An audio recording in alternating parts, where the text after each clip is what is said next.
Looks like Elmore the squirrel didn't make it. I was just talking to him yesterday. Telling him to be careful. But you know, squirrels, they don't listen.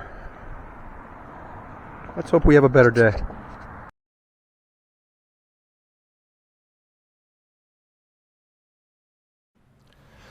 Hello friends, it's me, Mike, and we are back in the NSP garage. It's been a while. There's been some stuff going on. Today we are going to tackle the sprocket change and chain 520 chain conversion. It's going to take me a while to learn how to talk again. I'm not going to spend a whole lot of time setting it up. Let's just get to it.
Okay.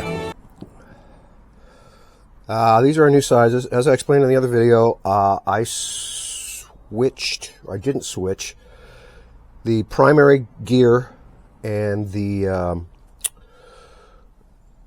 clutch basket. So it's still set up for 250 specs. Those are things you have to change when you go to 350. Okay, this is our new one. It's also 520, which is a smaller size, lighter weight, and it's plenty for this bike. Okay, so I had to go up on this anyway. I didn't mind because this really needs to be changed anyway. The teeth are very sharp in comparison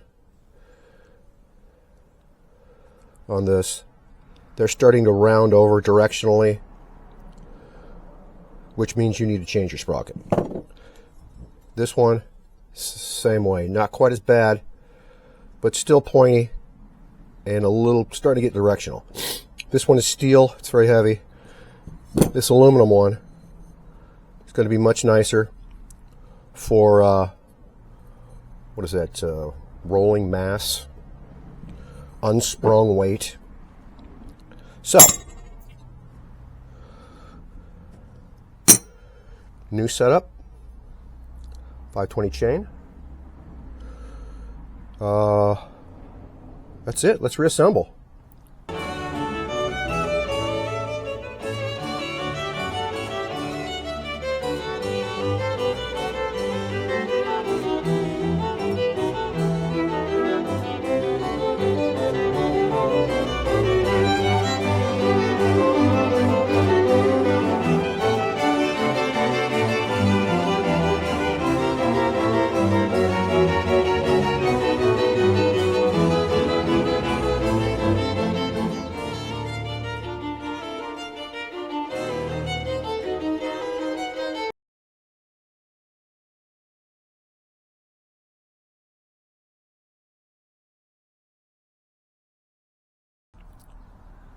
I'm going to put some anti-seize on the threads, little aluminum anti-seize, or anti-seize, whatever it is.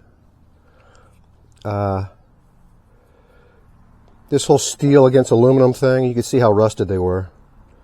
Just kind of got lucky they didn't lock up that time, or before.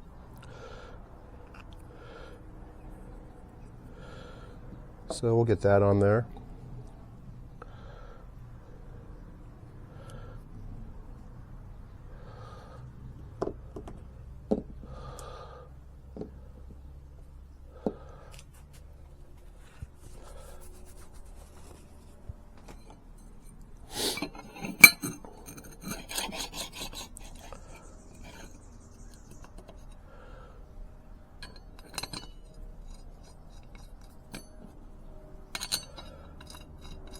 Oops, almost forgot these. Don't want to forget the lockers. Especially since I painted them all pretty gold. It's classy. That's what you call that, classy. In case you're wondering.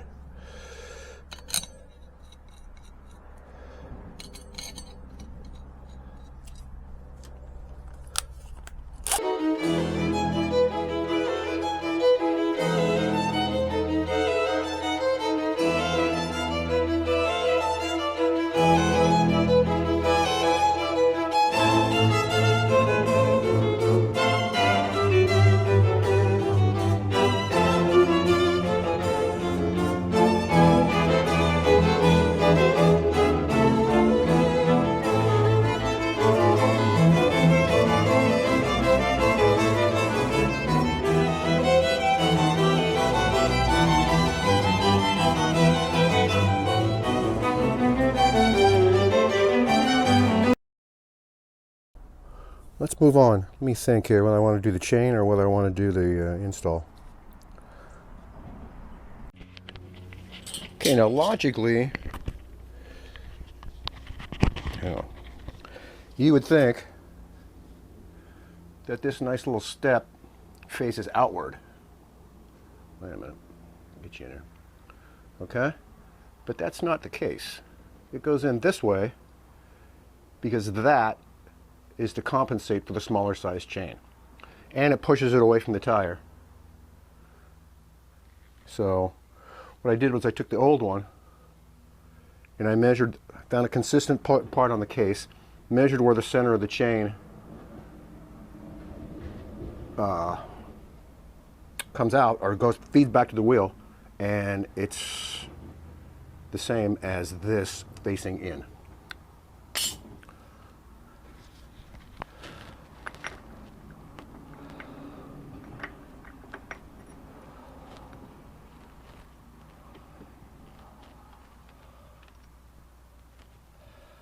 Unfortunately, that makes our clock washer fairly useless because the teeth don't stick out far enough to grab it.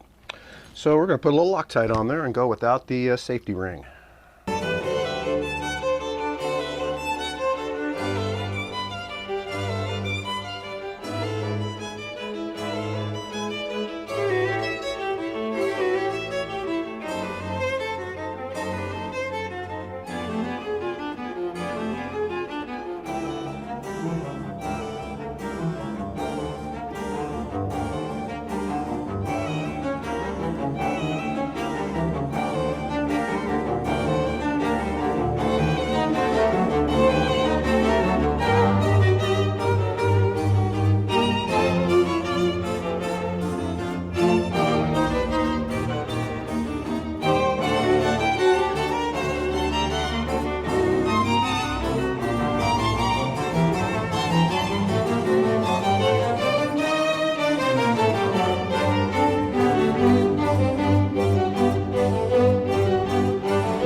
Okay, I'm going to put this in the middle of its adjustment. Right now it's all the way back because that old chain is so stretched and messed up. It's all the way back. So we would have no adjustment. So I'm going to move it up to where it's in the center. Then we're going to measure for the chain. Camera's not.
Okay, you'll see, I don't know if you can see it, this chain is super old. It stretches, there's about a 1/4 inch of give just in the links, side play, super old. I think all this stuff was original to the bike, and this thing was abused, shall we say. So there's our blue mark. We're going to cut off the forward one, right? Yeah. And let's see how that lines up with the old one.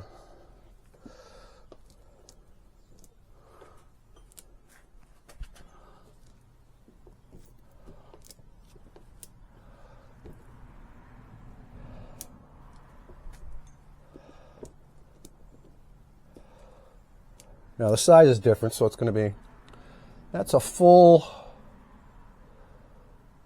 2 links difference.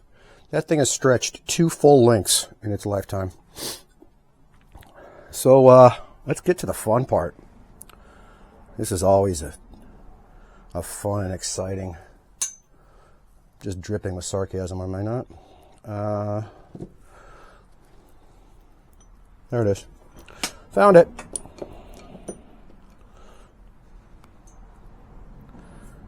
Here we go.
I got it.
Now, I had a tool where I could wrap around that sprocket.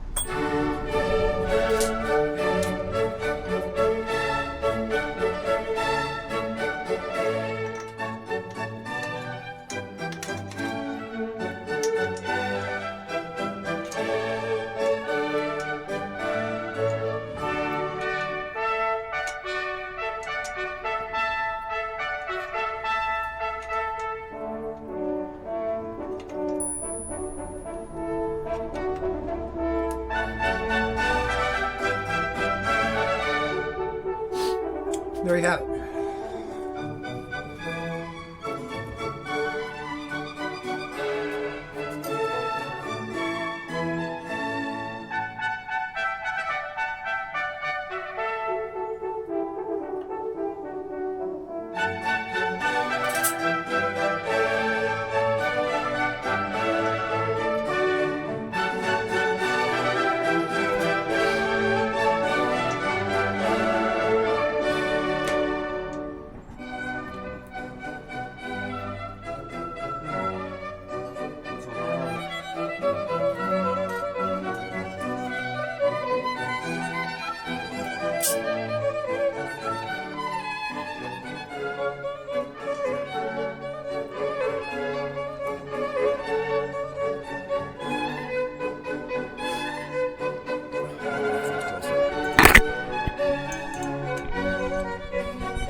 When you put your circlip on, put it opposite direction of travel.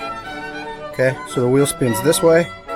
You want to put this on this way. So when it's moving this way, nothing can catch it and maybe take it off. Okay?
And if you really wanted to do this right, you would take the shocks off, level the swing arm so it's at its utmost, because it's down now. What'll happen is it'll come up, which will put your pivot point back further.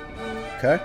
So you take the shocks off, jack the wheel up, swing arm perpendicular, horizontally or whatever, and then you know your extreme travel, and that's where your tightest point is going to be. Now, there's not a lot of angle on this swing arm, so I could just kind of estimate it. I'm going to go a little bit looser.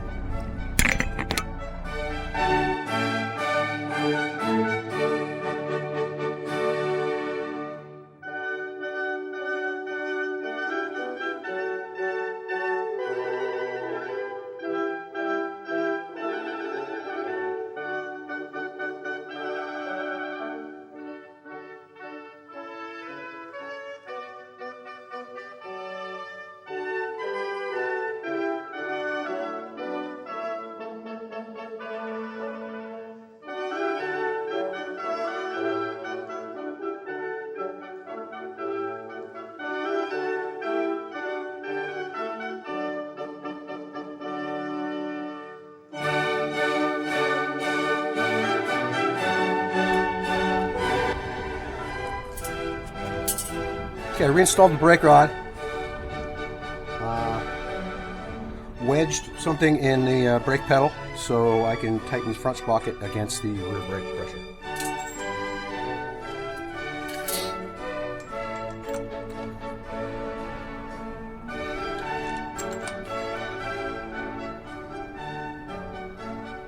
It's not going anywhere.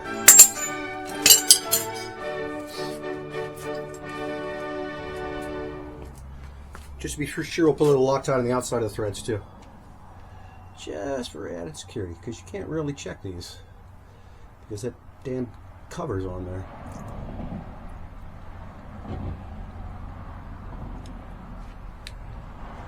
All right.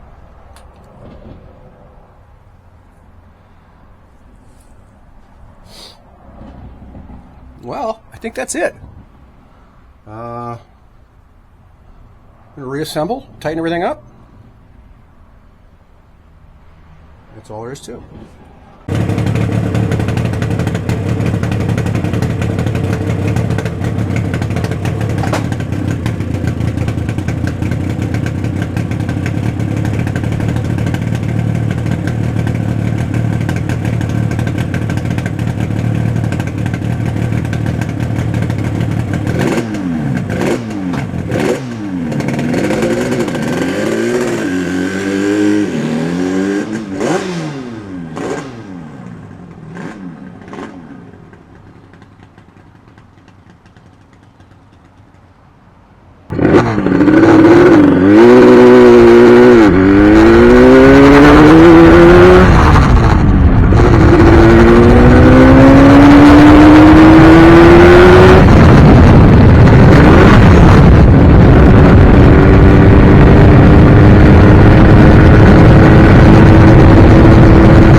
Elmore.